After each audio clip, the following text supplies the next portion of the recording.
Amém?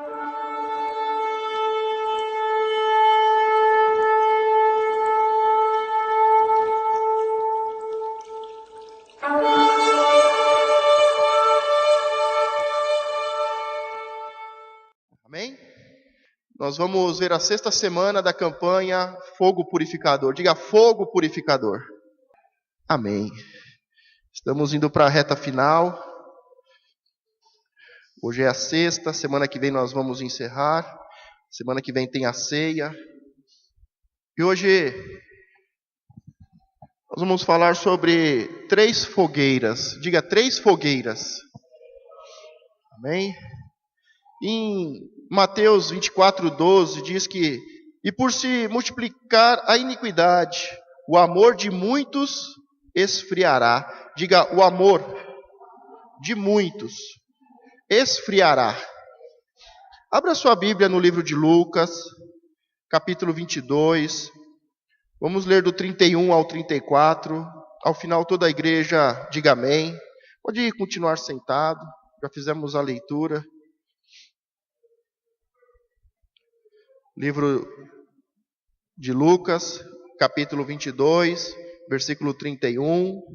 Amém? Todos encontraram? Disse também o Senhor: Simão, Simão, eis que Satanás vos pediu para vos cirandar como trigo, mas eu roguei por ti, para que a tua fé não desfaleça. E tu, quando te converteres, confirma a teus irmãos. E ele lhe disse: Senhor, estou pronto a ir contigo até a prisão e a morte.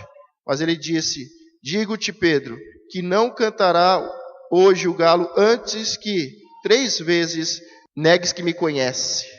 Nós estamos num final de semana, em uma semana muito especial, de Páscoa.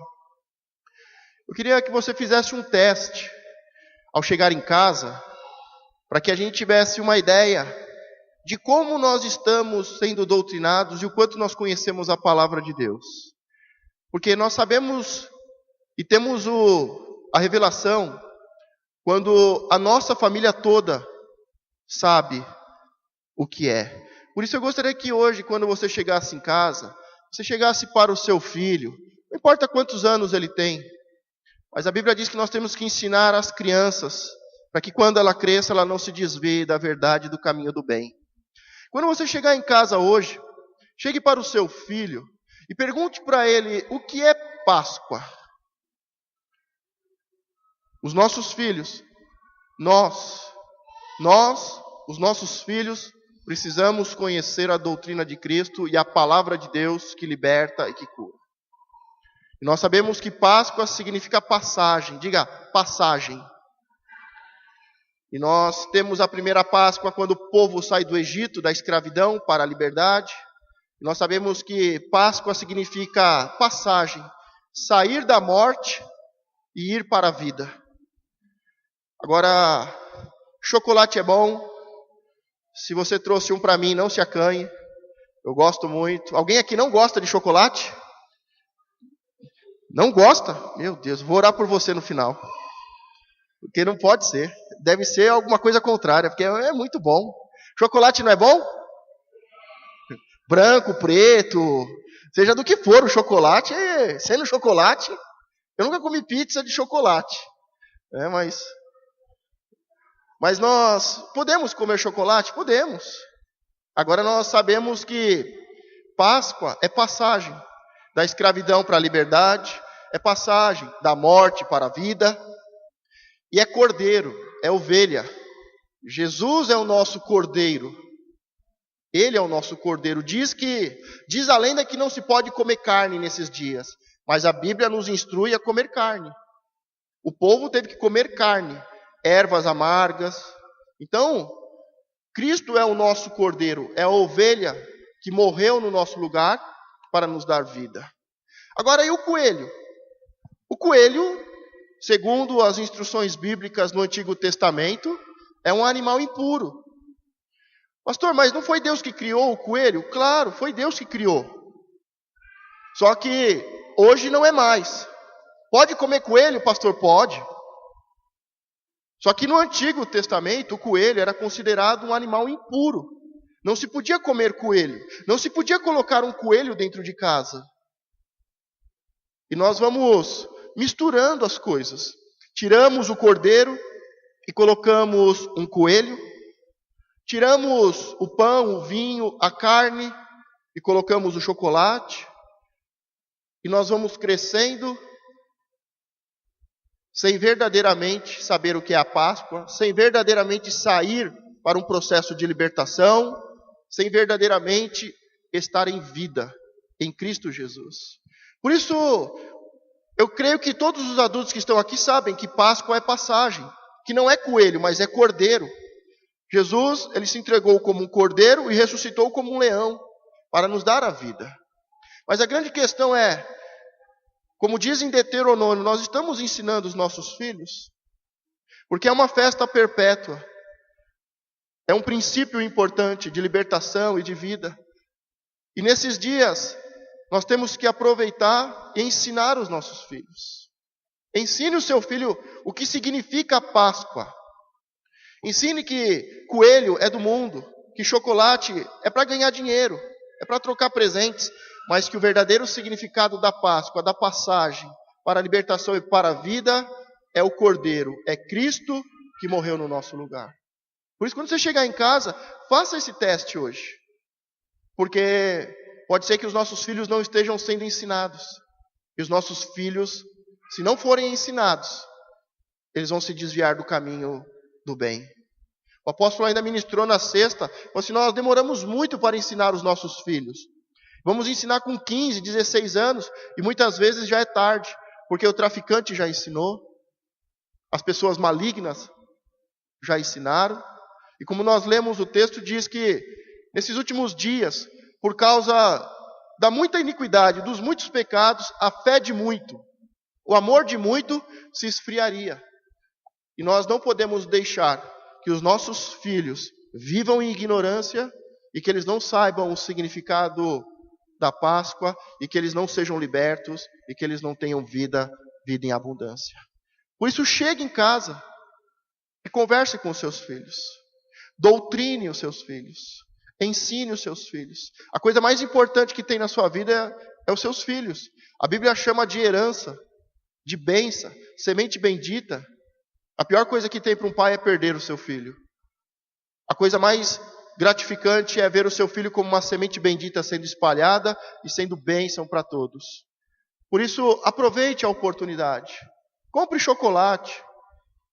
Tem ovo de chocolate? Tem ovo de chocolate. Agora, ovo de Páscoa não existe. É uma mentira. Não existe ovo de Páscoa. Páscoa é passagem, não é ovo. Então, aproveitem a data para doutrinar os seus filhos. Diga, eu sou responsável pelos meus filhos. Agora, nesses dias, nós vemos muita festa. Nós vemos a televisão, praticamente todos os canais passam teatro, passam filmes da paixão de Cristo, da crucificação, da última ceia, da Páscoa. Quantos viram na televisão que passou isso? Todo mundo está falando de Páscoa, não é isso? Você está falando de Páscoa? Você se reuniu com a sua família e comeu hoje, fez um almoço especial com a sua família? Todos se reuniram, todos se assentaram à mesa, estão comendo, estão conversando, estão confraternizando. É uma data importante, mas o que vai acontecer amanhã? Porque quando Jesus está na última ceia, nos últimos momentos, dando as últimas instruções para os discípulos antes de ser entregue e ser levado à cruz, ele fala com os seus discípulos e ele fala, olha, tem um que vai me trair. Tem um que o diabo entrou no coração. Ele vai me trair. E eles querem saber quem é. Quem é que vai trair o mestre? Quem é que vai vender o mestre? Quem é que vai entregar Jesus para os malfeitores? E eles querem saber quem é. E ele diz, aquele que mete a mão no prato comigo, é aquele que tem intimidade, é aquele que me conhece. E em seguida ele fala, e você, Pedro? Você vai me negar. Você vai me negar. Não vai cantar o galo ainda hoje pela manhã, antes que você me negue 3 vezes. Diga, Pedro negou Jesus 3 vezes. E a Bíblia diz, nós lemos o texto, em Mateus 24:12, diz: e por se multiplicar a iniquidade, o amor de muitos esfriará. Nós estamos vendo a primeira fogueira. Em Lucas 22:31, Jesus dá as últimas instruções, fala que Judas vai ser possuído por um demônio, o diabo vai entrar no seu coração, e que Pedro vai negar Jesus. E ele fala, de jeito nenhum. Se eu tiver que ir com a cruz, se eu tiver que ir preso, eu vou. Eu estou junto. E quando nós olhamos a vida de Jesus e todo esse processo de discipulado com Pedro, nós vemos que várias vezes Jesus mostrou e deixou bem claro para Pedro que ele era muito afoito, que ele tomava uma decisão muito afoito e muitas vezes parava no meio. Quando ele vê Jesus andando sobre as águas, ele fala, se o Senhor é o mestre, me chame, eu quero ir contigo.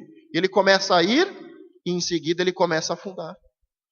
Jesus dá vários sinais de que Pedro não está firme, de que Pedro é muito emotivo, ele começa tudo rápido, ele quer começar logo, ele fala que está junto, ele tem juras de amor, mas ele não é constante.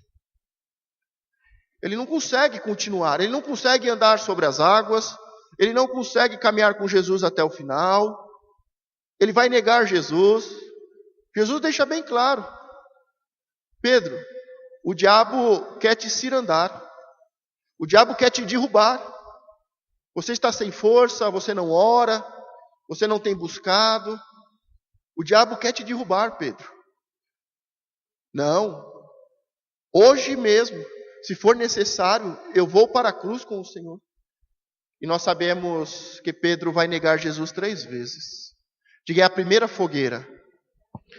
É o primeiro fogo. É o fogo do conformismo. Judas trai Jesus. Jesus é levado pelos soldados e começa a ser julgado. E Pedro fica de longe observando Jesus. Fica de longe observando. Sabemos que num determinado momento Jesus está sendo julgado, está sendo questionado, e no pátio há um grupo de pessoas. E ali, por causa do frio, fizeram uma fogueira, e quando Pedro está na porta, dizem para ele, perguntam para ele, você não é um dos galileus? Você não é um deles? E ele diz, não, eu não. Pedro caminha mais um pouco, foge, se esconde, para que não seja exposto, porque está com medo. E aí ele se aproxima de uma fogueira, e ele está do lado da fogueira, e novamente, ele é questionado. Você não é um deles?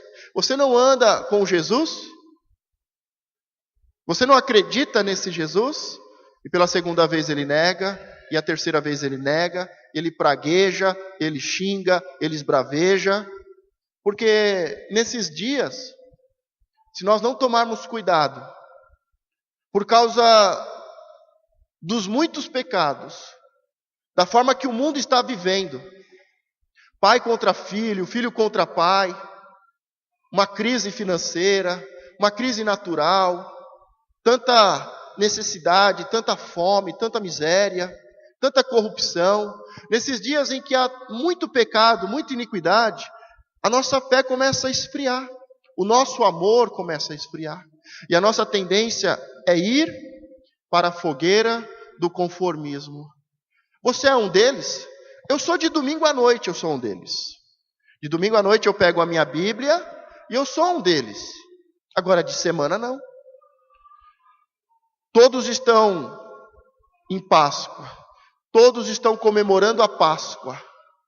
De uma forma errada, de uma forma distorcida, sem libertação e sem vida. Mas todos estão assistindo filmes. Muitas peças de teatro foram montadas. Muitas pessoas choram ao ver Jesus sendo esbofeteado, sendo crucificado. Hoje é o dia em que todos, independente de religião, independente de seita, independente se frequenta a igreja ou não, se conhece a doutrina de Cristo ou não, hoje é um dia que todos estão comemorando a Páscoa, estão comendo até não aguentar mais, se reunindo com a família, estão na fogueira do conformismo. Porque amanhã eles vão dizer: eu não conheço Jesus. Amanhã, na segunda-feira, eles vão dizer: eu não sou discípulo de Jesus. Eu não ando com ele. Mas você não é um deles? Você não foi? Eu te vi lá na igreja. Eu sou de domingo à noite. Durante a semana eu não sou. Diga: nós precisamos sair da fogueira do conformismo. Não podemos aceitar o pecado, a iniquidade. Não podemos aceitar as trevas, a ignorância. Não podemos aceitar e viver um evangelho de qualquer jeito. Todos nós temos buscado a Deus e Deus tem nos abençoado. Temos crescido, as famílias têm sido abençoadas, Deus tem nos prosperado e nós não podemos deixar que a nossa fé e o nosso amor se esfrie. Diga: Senhor, me tira da fogueira do conformismo. E nós vemos que Jesus foi crucificado, os discípulos acompanham, eles negam, eles fogem. Só que ao terceiro dia Jesus ressuscitou. Ele venceu a morte. Ele levou a morte para nos dar vida e vida em abundância, a vida eterna. E depois ele quer se encontrar com os seus discípulos. Ele vai a Galileia. Ele vai à margem do rio, porque ele quer se encontrar com os seus discípulos. E os discípulos que tinham sido chamados para serem pescadores de homens, voltaram a serem pescadores de peixes. Voltaram para a sua vida normal. O domingo terminou, a Páscoa terminou. Na segunda-feira, eles voltaram a ser pessoas normais. Pescadores de peixes. Vão ter que trabalhar. Agora Jesus não está mais com eles. Aquele que trazia segurança, aquele que trazia paz, aquele que alimentava, que multiplicava os pães e os peixes, não está mais com eles. Porque eles estavam na fogueira do conformismo. Deixaram o chamado de serem pescadores de homens e voltaram a ser um simples pescador de peixe. Só que eles voltam para a sua atividade e, sendo profissionais, pescadores experientes, eles passam a noite toda e não pescam nada. Diga: há uma crise no mundo. Quando há uma crise, o que nós temos, o que chega à nossa mão e às nossas redes, é porque o Senhor nos deu. Pode ter certeza que se você está trabalhando, se você tem o de comer e o de vestir, é porque o Senhor está fazendo chegar até a tua casa e a tua mesa. Vou te falar uma coisa: faz 7 anos que eu e a pastora Carla temos trabalhado como vendedores no centro de Suzano. E há 7 anos atrás, o Brasil teve uma pequena crise. E todo dia tinha pessoas entregando currículo. E passados 7 anos, novamente estamos numa crise e praticamente todo dia tem 2, 3 pessoas entregando um currículo. Esses dias montaram na praça de Suzano e havia uma multidão incontável que fazia a volta para fazer o cadastro, para conseguir um emprego. Por isso, se você está recebendo algo, é porque Deus está colocando sobre a sua vida e sobre a sua mesa. É Deus que está te dando, é Deus que está te abençoando. Deus cuida de você no tempo das vacas gordas, das vacas magras. Deus não vai deixar faltar o pão, não vai deixar faltar o peixe sobre a sua casa. Diga: obrigado, Senhor. Porque Ele é um Pai que nos ama. Ele te ama. Um filho pedindo um pão a Deus, Deus não daria uma pedra. Quem dá é o diabo, dizendo: aqui as pedras, transforma em pães. Quem dá pedras é o diabo. Agora, nós, como filhos de Deus, pedindo pão, Ele nunca nos dará uma pedra. Pedindo um peixe, Ele nunca nos dará uma serpente. Por isso pode ter certeza, Deus está no controle. Deus está cuidando de cada um de nós e de cada família. Amém? E quando os discípulos voltam a pescar, porque o texto agora, em Lucas 22, 25, só para deixar registrado, e havendo-se acendido fogo no meio do pátio, estando todos assentados, assentou-se Pedro entre eles. Agora vamos falar sobre a segunda fogueira. Em João 21, 3, é a fogueira da confrontação. Disse-lhe Simão Pedro: vou pescar. Dizem-lhe eles: também nós vamos contigo. Foram e subiram logo para o barco, e naquela noite nada apanharam. E sendo já manhã, Jesus se apresentou na praia, mas os discípulos não conheceram que era Jesus. Disse-lhe, pois, Jesus: filhos, tendes alguma coisa de comer? Respondeu-lhe: não. E ele lhes disse: lançai a rede para o lado direito do barco, e achareis. Lançaram-no, pois, e já não a podiam tirar pela multidão dos peixes. E então aquele discípulo a quem Jesus amava, disse a Pedro: é o Senhor. E quando Simão Pedro ouviu que era o Senhor, cingiu-se com a túnica, porque estava nu, e lançou-se ao mar. E os outros discípulos foram com o barco, porque não estavam distantes da terra, senão quase 200 côvados, levando a rede cheia de peixes. Logo que desceram para a terra, viram ali brasas, e um peixe posto em cima e pão. Disse-lhe Jesus: trazei dos peixes que agora apanhaste. Nós vemos agora os discípulos que desistiram, estavam conformados, desistiram do seu sonho, desistiram do seu chamado. Não havia mais uma paz, uma proteção, não havia mais prosperidade. Eram homens comuns, simples pescadores, em meio a uma crise. E Jesus vai para conversar com eles. Eles saem da fogueira do conformismo, e Jesus agora prepara uma fogueira, a fogueira da confrontação. Diga: a fogueira do amor. E eles estão pescando, como disse as Escrituras, e Jesus fala: vocês estão pescando errado. Muitas vezes o Senhor está ministrando no nosso coração, o Espírito Santo está ministrando no nosso interior. Não é assim, é desse jeito. Faz assim, faz desse jeito. Lance a rede do lado direito, não do lado esquerdo. Faça conforme eu estou instruindo.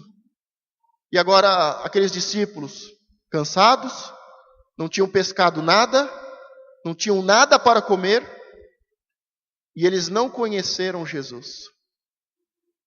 Por quê? Porque quando estamos na fogueira do conformismo, não somos mais como Jesus, não reconhecemos mais Jesus, mas nós somos como as pessoas do mundo. Estamos com medo, estamos em crise, mas Jesus se apresenta e chama eles de filhos. Filhos, vocês têm alguma coisa para comer? E a resposta é bem simples: não. E Jesus instrui: lance a rede do lado direito. E eles lançam a rede do lado direito, e a palavra mostra que eles estão num lugar raso. Eles não estão em alto mar. E mesmo num lugar raso, eles pegaram 153 grandes peixes. Porque os grandes peixes nós pegamos no alto mar, não na margem. E eles estavam poucos côvados da margem. Mas porque eles obedeceram Jesus e lançaram a rede, eles pescaram grandes peixes. E agora, o discípulo do amor, diga João, ele reconhece que é Jesus. É o mesmo que fez a multiplicação dos pães e dos peixes. É aquele que fez a multiplicação dos peixes 2 vezes. É aquele que partiu o pão e nos deu de comer e nos deu de beber. É aquele que falou: eu estava ansioso para me assentar à mesa com vocês e comerem. E comermos. E João, o discípulo do amor, ele reconhece agora que é Jesus. E ele fala para Pedro: olha, é o mestre. E Pedro coloca as suas vestes, se lança nas águas e vai até Jesus e se lança aos pés de Jesus. Só que agora Jesus prepara uma fogueira. Diga agora, é a fogueira de Jesus. E ali tem peixe, ali tem pão. Jesus preparou um café da manhã, Jesus preparou peixe e preparou pão. Diga, Jesus não vai deixar faltar nada. Mas agora ele fala, olha, do que vocês pescaram, traga também do que vocês pescaram, para que a gente faça mais. Para que a gente coloque mais peixes na brasa. E eles ali estão com receio. Nenhum deles quer falar, nenhum deles quer lançar palavra, nenhum deles quer comentar, nenhum deles quer perguntar. Eu com certeza, né, desbocado que eu sou, tem alguém curioso aqui, né? Eu ia falar, Jesus, como é esse negócio de morrer e nascer de novo? Mas eles ficaram quietinhos, eles não falavam nada. E Jesus começa a instruir eles, começa a falar com eles, eles comem peixe, comem pão, e agora Jesus começa a andar com Pedro. E Jesus vai fazer 3 perguntas para ele. Nós estamos vendo 3 fogueiras. Vimos que Pedro negou Jesus 3 vezes. E agora Jesus, na fogueira do amor, vai conversar com Pedro e vai perguntar para Pedro, Pedro, você me ama? E Pedro de imediato, como conhecemos o seu temperamento, já bate pronto, ele responde, eu te amo. E Jesus anda mais um pouco e pergunta para ele, Pedro, você me ama? E ele responde de novo, eu te amo, Senhor. Mais um pouco, Jesus pergunta pela 3ª vez, Pedro, tu me amas mesmo? E Pedro fica entristecido, porque na fogueira do amor, o amor de Deus nos constrange. Jesus poderia dizer para Pedro, Pedro, você me negou. Eu te chamei para ser pescador de homens e você voltou para a sua vida antiga, para ser um pescador de peixes, um homem comum. Eu te ensinei, eu te doutrinei, eu cuidei de você. O diabo queria te derrubar, mas eu orei por você. Eu te ensinei a verdade, eu te alertei sobre os perigos. Jesus poderia falar, Pedro, fica aí mesmo pescando peixe. Segue a sua vida, amanhã é segunda-feira. Vai trabalhar, Pedro. Mas as 3 vezes que Jesus pergunta para Pedro se Pedro ama, e Pedro responde, eu te amo, Jesus fala, então cuide das minhas ovelhas. O engraçado é que Pedro foi chamado. Pedro tinha poder e autoridade, expulsou demônios, curou os enfermos. Pedro evangelizou. Mas Jesus, no texto que nós lemos, diz, Pedro, e quando você se converter, como é que uma pessoa anda 3 anos e meio com Jesus e não é convertido? Como é que uma pessoa anda 3 anos e meio com Jesus e recebe o amor, a paz, a prosperidade e não é convertido? Mas Jesus está conversando com ele porque ama ele. Eu não sei como é que vai ser a sua vida amanhã. Eu não sei se amanhã, hoje à noite, você pega a sua Bíblia e coloca lá no fundo de uma gaveta, se você coloca no porta-mala do carro. Eu não sei como que vai ser a sua vida amanhã. Mas o Senhor nos ama. E Ele está dizendo, apacenta as minhas ovelhas. Diga, a responsabilidade de cuidar dos filhos é minha. A responsabilidade de continuar o trabalho de Cristo é meu. Jesus diz, confirma os outros. Veja se realmente eles estão firmes, se eles estão confirmados, se eles estão convertidos. Quando você se converter, confirme os outros. Disse-lhe 3ª vez, Simão, filho de Jonas, ama-me? Simão entristeceu porque por lhe ter dito 3ª vez, ama-me? E disse-lhe, Senhor, tu sabes tudo, tu sabes que eu te amo. Jesus disse-lhe, apacenta as minhas ovelhas.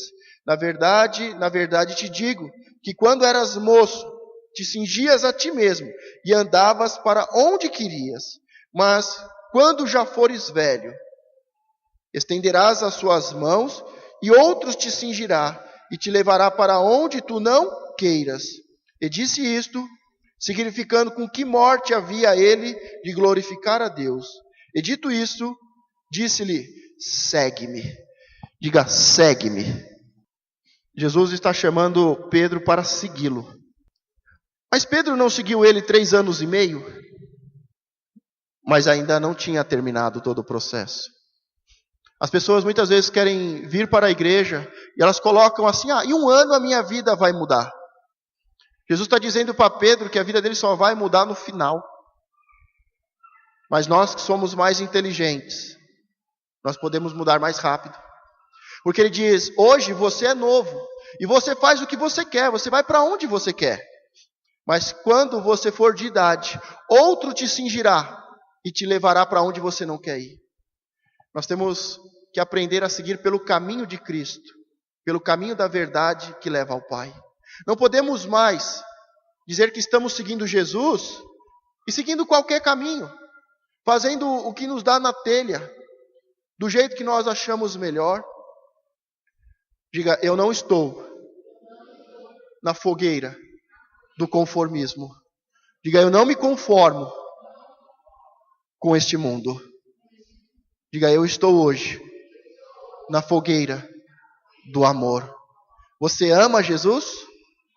Então apacente as ovelhas. Cuide dos seus filhos.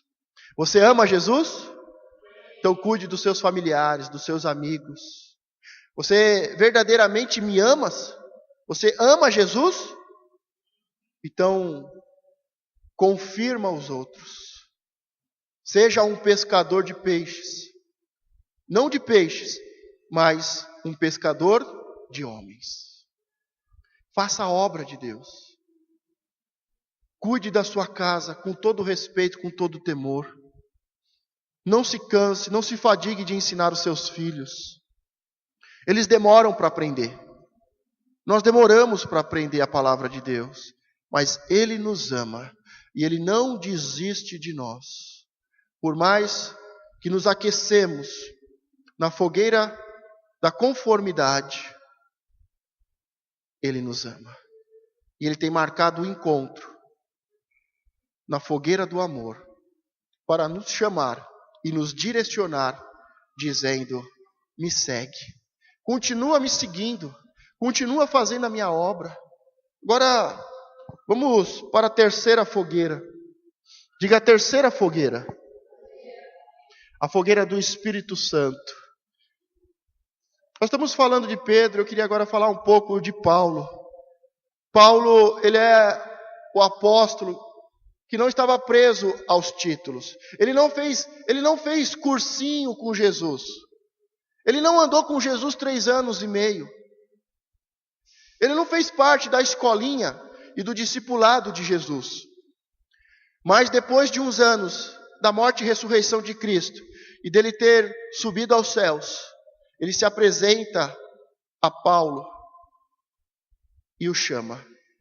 E ele, que era um homem violento, que tinha cartas e permissão para matar os outros, agora ele vai se tornar um dos maiores evangelistas. Ele é o apóstolo que não tem um título. Muitas vezes questionaram ele: mas quem disse que você é apóstolo? Você andou com Jesus? Você tem carteirinha? E ele deixava bem claro: eu não andei com Jesus, mas Jesus me chamou. Jesus disse: me segue, faça a minha obra. E ele não andou com Jesus, ele não tinha carteirinha, mas era apóstolo. Ele não ficava preso aos títulos, às carteirinhas. Ele estava no amor de Cristo pelas vidas. Ele deixou o ódio para viver o amor de Cristo e cuidar das vidas, evangelizar as nações. Ele é o apóstolo que diz: não mais vivo eu, mas Cristo vive em mim. Porque ele entendeu a cruz. Pedro andou com Jesus, foi ministrado por Jesus sobre a cruz, e Pedro não entendeu a cruz, e Jesus, depois de ressuscitar, disse: Pedro, na sua velhice, você vai para a cruz. E agora, Paulo, que não andou, que não tinha um título, que muitas vezes foi questionado, foi confrontado, que ele não era um apóstolo, ele sabia sobre a cruz. E ele dizia: não mais vivo eu, porque eu sou discípulo de Jesus, porque Jesus falou: se você não tomar a minha cruz e não me seguir, você não é meu discípulo, você não é digno de mim. E este homem, este grande evangelista, ele toma a cruz de Cristo, ele segue Cristo, e ele morre para as coisas deste mundo, para a iniquidade, para o ódio, e agora ele tem vida, ele ama e ele cuida das ovelhas de Cristo. Ele é o fogo.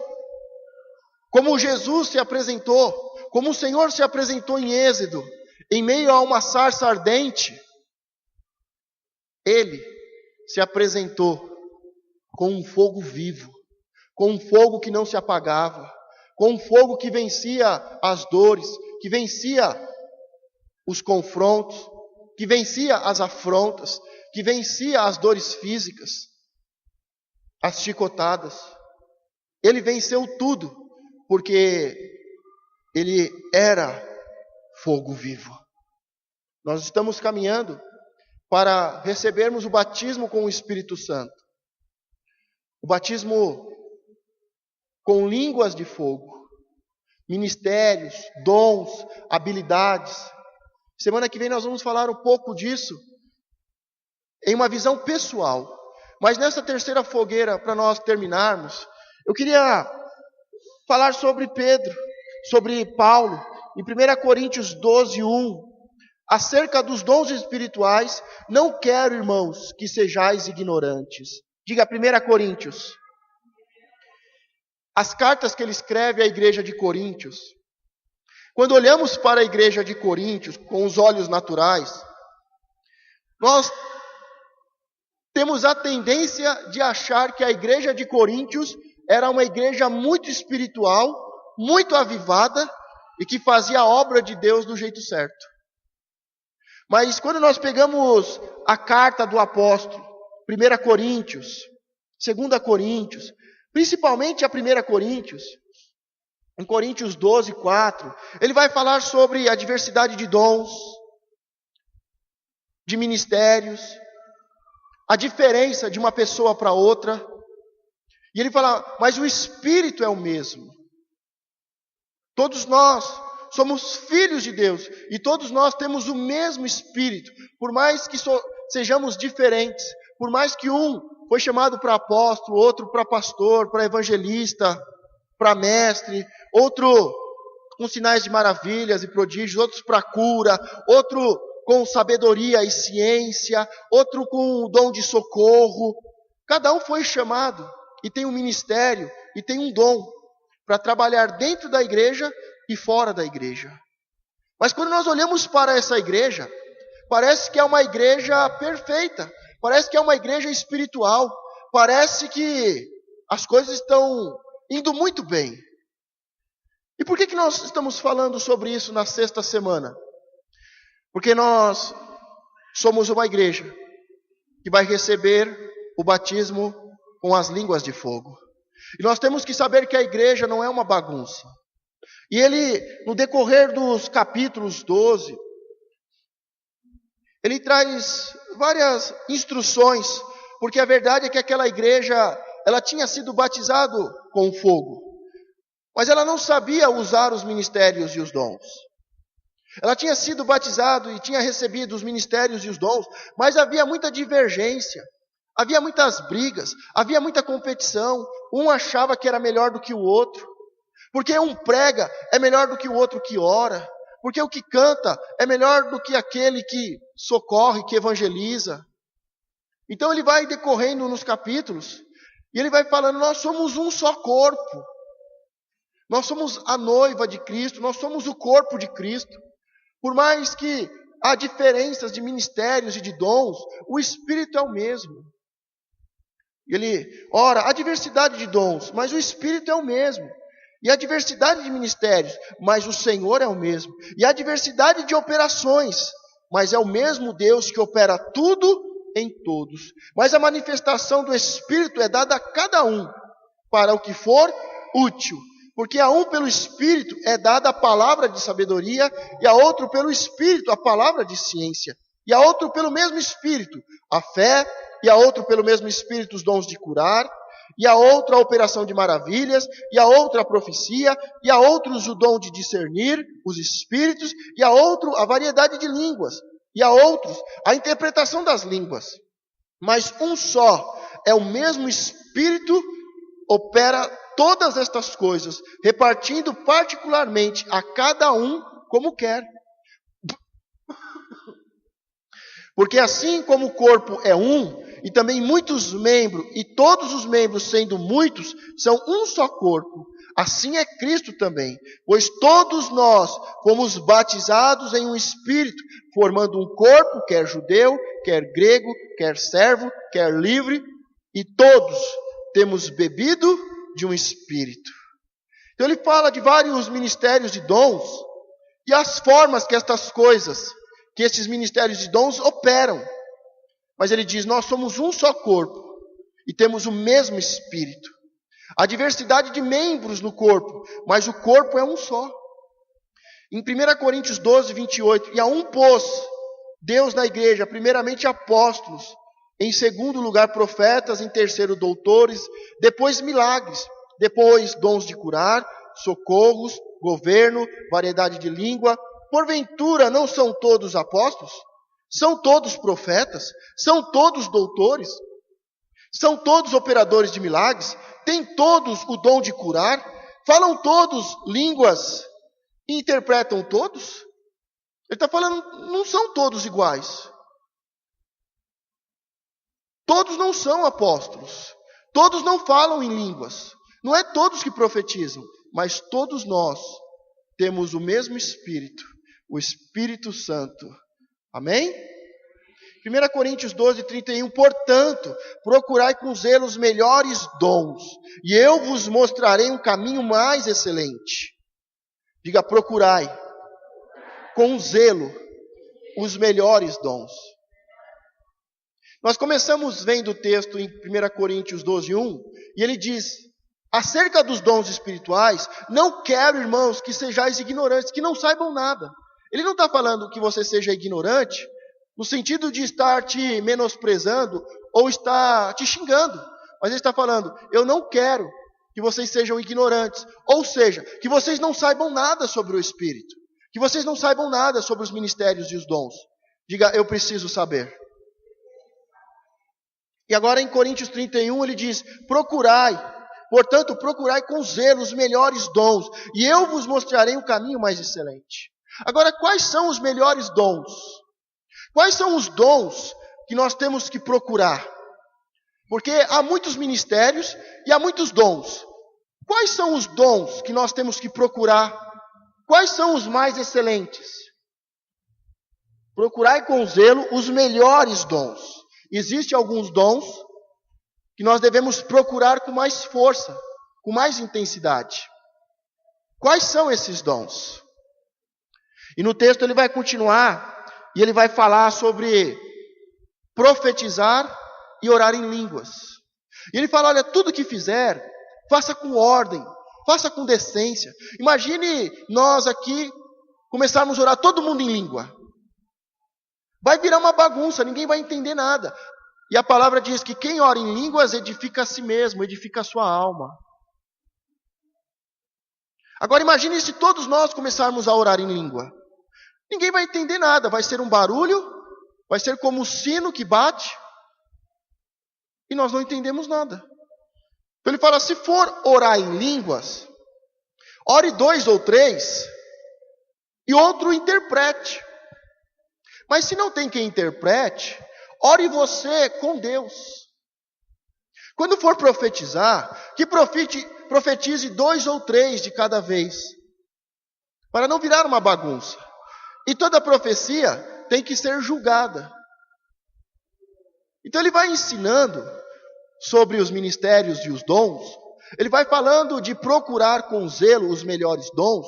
E ele vai ensinando que alguns dons são mais importantes do que outros. E que nós devemos procurar com zelo. E ele diz, aquele que profetiza, ele fala e todo mundo entende. E quando se profetiza, a igreja é edificada, a igreja cresce, a igreja amadurece. Porque sem profecia, o povo se corrompe.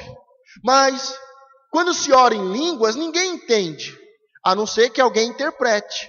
Mas se não há quem interprete, que ore você com Deus. E ele vai ensinando, ele vai colocando ordem.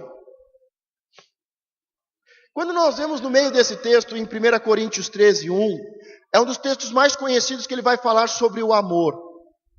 Ele está ensinando uma igreja sobre amor. Ele diz: ainda que eu falasse a língua dos homens e dos anjos, e não tivesse amor, seria como um metal que soa ou como o sino que tine.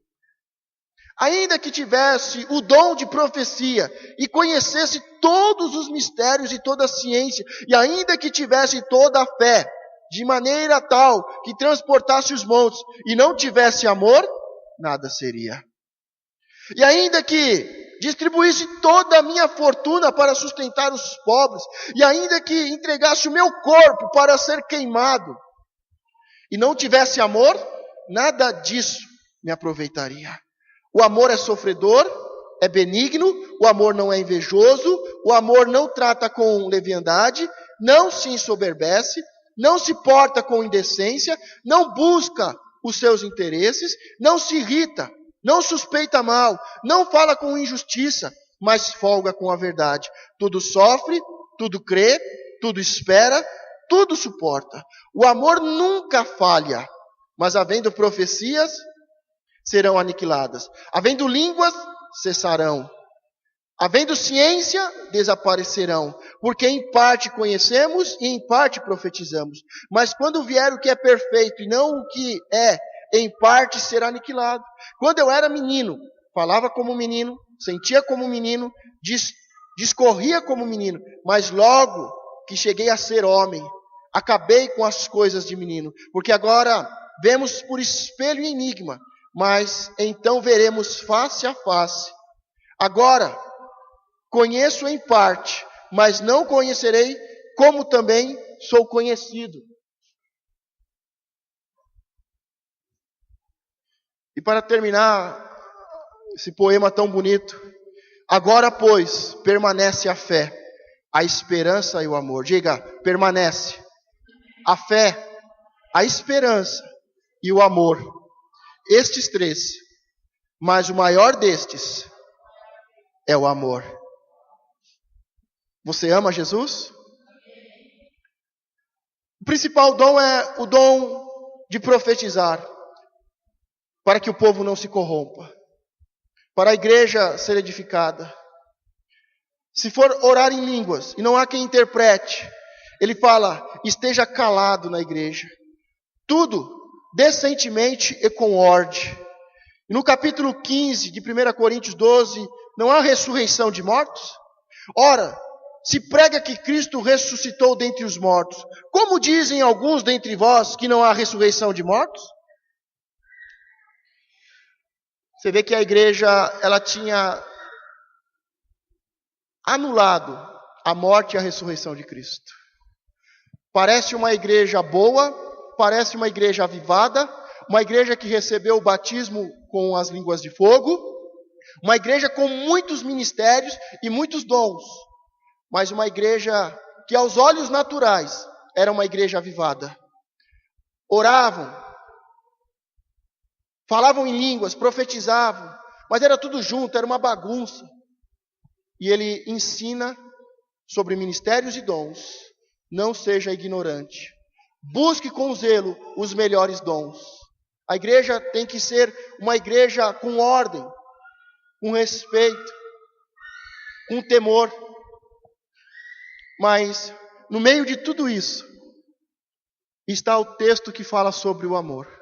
E ele fala a fé, esperança e amor. Mas o maior é o amor. Eu não sei como Deus vai agir na semana que vem. Eu não sei se vai haver sinais ou não. Eu não sei se você vai sentir um calor, um fogo. Eu não sei se você vai sentir uma paz, uma tranquilidade, um refrigério. Eu não sei o que Deus vai fazer, como Ele vai fazer. Mas eu sei que nós vamos receber o batismo com as línguas de fogo. E nós vamos receber muitos ministérios e dons. Mas se nós não tivermos amor, nós vamos virar uma igreja como a de Coríntios. A ceia era uma bagunça. Ele tem que falar, olha, espere os outros para comerem. Porque vocês vêm, uns comem, outros não comem. É um discutindo e brigando com o outro. Não é porque tem o Espírito e o batismo com línguas que a igreja pode virar uma bagunça, uma contenda, e pode aflorar ciúmes, inveja e competição. Eu não sei qual é o ministério que o Senhor vai colocar no seu coração, em você.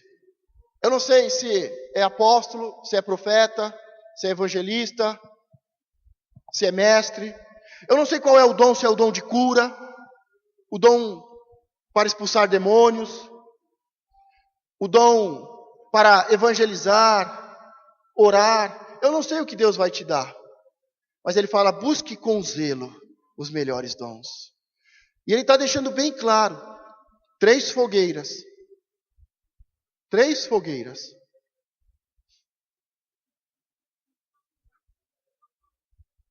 Três vezes, Pedro foi questionado sobre o amava. Se o amava.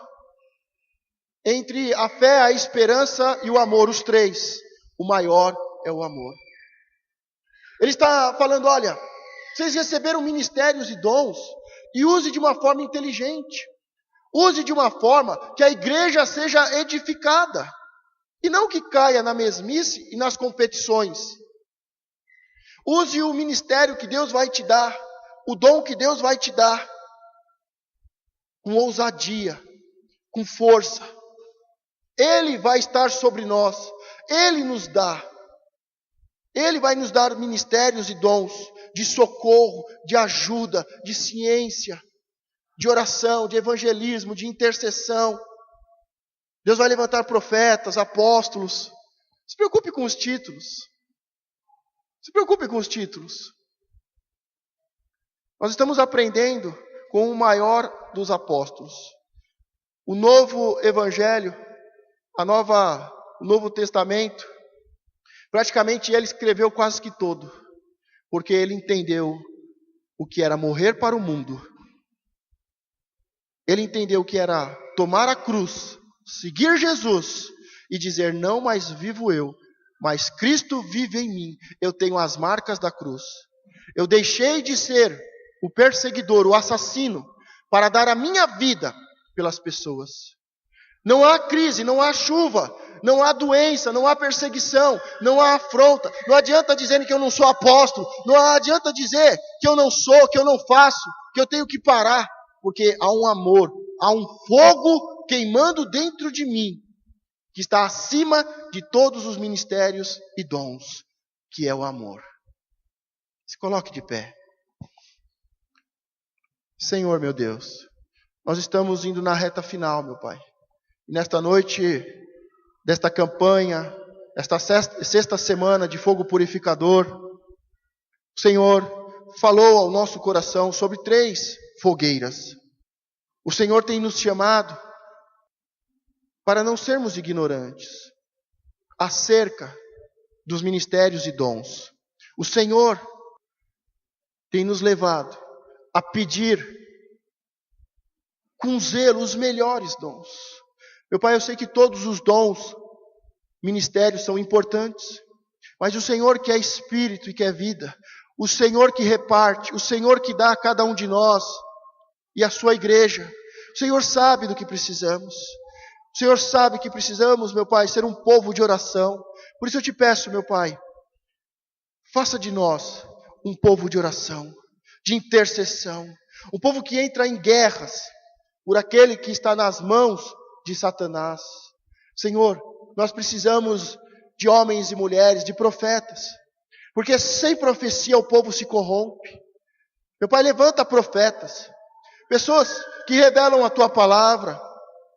Senhor, levanta homens e mulheres de uma igreja de oração, de intercessão, uma igreja profética, uma igreja apostólica, que ama. Senhor, nos faça ganhadores de alma. Meu Pai, como este apóstolo, muitas vezes questionado, muitas vezes humilhado, boa parte do seu ministério preso em cadeias, chicoteado, apedrejado, lançado para fora da cidade e dado como morto. E quantas vezes naufragou o seu barco? Pai, ele passou por adversidade, ele passou por afrontas, ele sentiu dores, meu Pai. Mas como o Senhor disse que aquele que for perseguido por amor ao Senhor, Pai, nós queremos ser, meu Pai. Nós queremos ser verdadeiramente apóstolos, profetas, evangelistas, pastores e mestres. Ministérios, meu Pai, de libertação, de cura, de intercessão, de socorro, de ajuda ao necessitado, ao carente, ao aflito. Meu Pai, levanta uma igreja que sai às ruas, uma igreja que entra nas casas para visitar, para levar a palavra, para profetizar. Uma igreja que não desiste, meu Pai. Como o Senhor não desistiu de Pedro, não desista de nós, meu Pai, que nós possamos ter este amor para não desistirmos dos nossos filhos, para não desistirmos, meu Pai, das pessoas. 1 Coríntios 16:14 termina: todas as vossas coisas sejam feitas com amor. Diga, tudo que eu fizer tem que ser por amor. Diga, Senhor, me dê ministérios e dons. Faz romper na minha vida as habilidades e fluir de mim fontes de água da vida e o teu Espírito, que é fogo, que é amor.